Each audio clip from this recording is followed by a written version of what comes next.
When you're looking at how climate change is impacting indigenous communities across the U.S., it's impacting them from anything from extremes of some communities being forced to make that difficult decision where they might need to relocate away from their homelands, to migration patterns from people have been put on reservations, and now the plants and the animals and resources they depended on, those are starting to migrate off of their ancestral lands, and those are resources they depended on.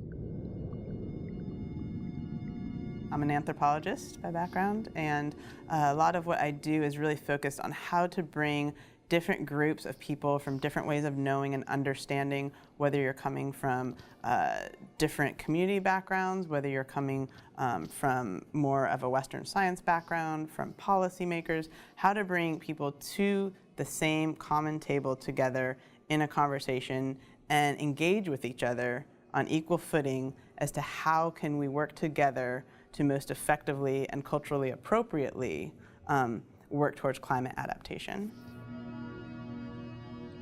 When we're talking about whether it's Western science or traditional knowledges or local knowledge, they're all sciences, they're all ways of understanding.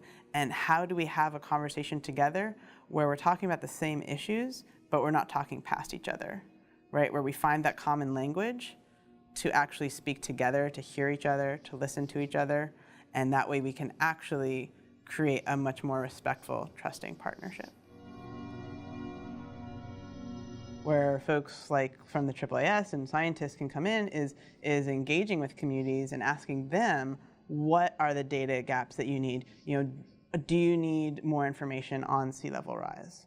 Do you need more information on some of these shifts in the seasonal patterns, right? And so how can some of the climate science work then meet communities in their needs, but also understanding how to translate and communicate that, right? So it's not just handing you a report or here's the website to go to understand sea level trends in your right off your coast. It's also how is the best way to communicate this process. We have to look at it as layers of cascading effects. So it's never just about climate change. You have to look at where communities are now and what they're already experiencing and understand that climate change is adding that other layer to it.